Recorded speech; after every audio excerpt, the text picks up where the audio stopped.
What's up YouTube, this is Brad's Life. Today we're going to be changing the valve cover gasket on a 1998 Toyota 4Runner with a 5VZ-FE type engine. Your typical 4Runner.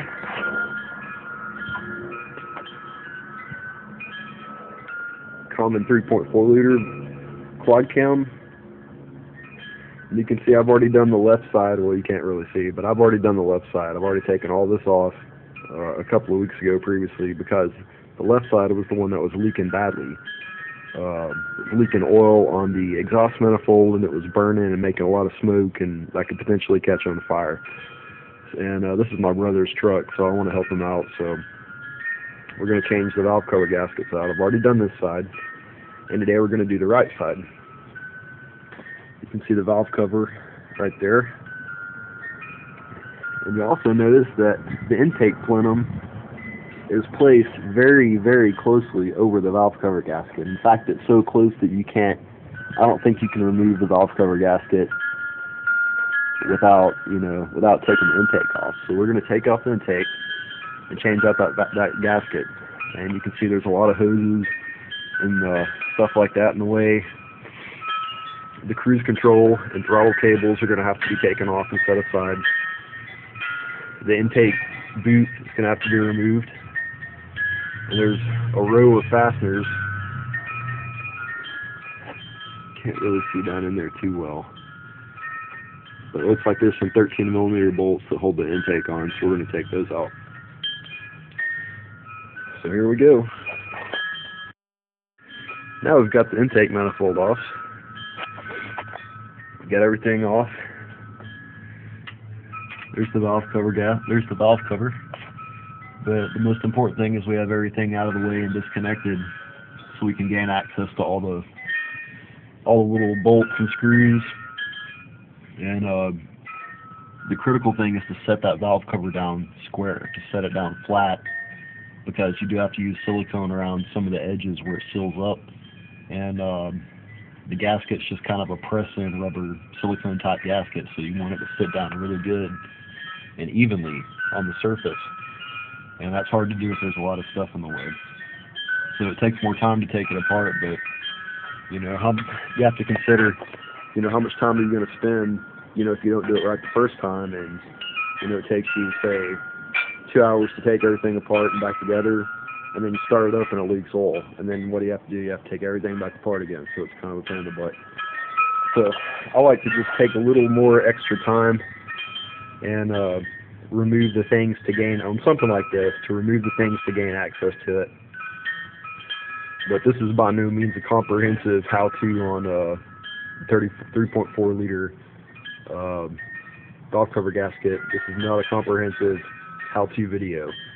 But as you can see, I skipped a lot of disassembly. I have the upper intake plenum still hooked up to a lot of things, a lot of hoses and vacuum lines and coolant lines and things like that. And you can see that's a good little trick for you, using a bungee cord just to hold things back. That gets it out of the way. And there's the bottom half of the plenum, the intake plenum. You can see it separates in two pieces.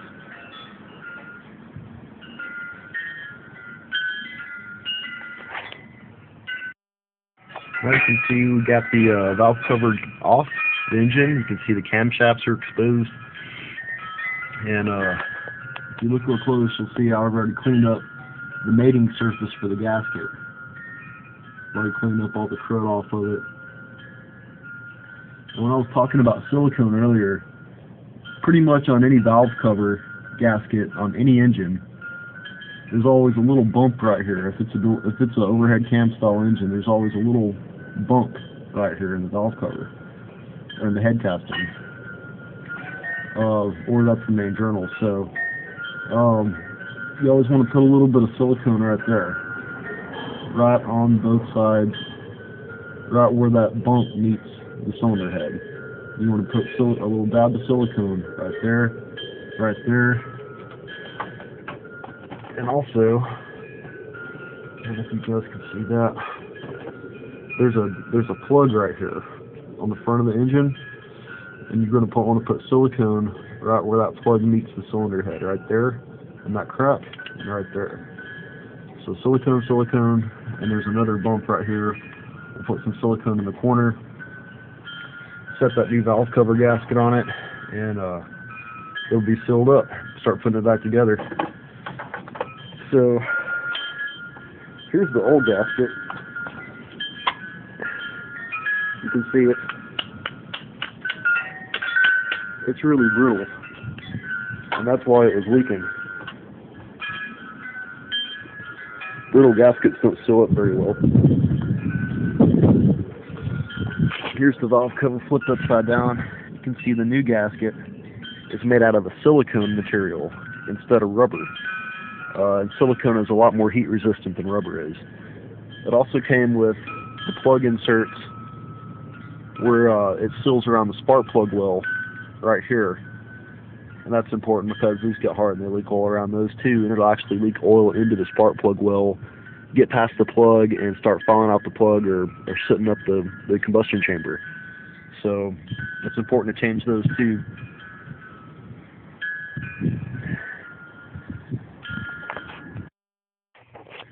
Just got the engine back together. It's kind of a pain in the butt to do this job. Took a lot longer than I thought it would, especially on the right side because the whole plenum had to come off. But everything's hooked back up, and all the hoses hooked up. Everything's back together. All the fasteners are torqued. So we're going to start it up and see if she leaks.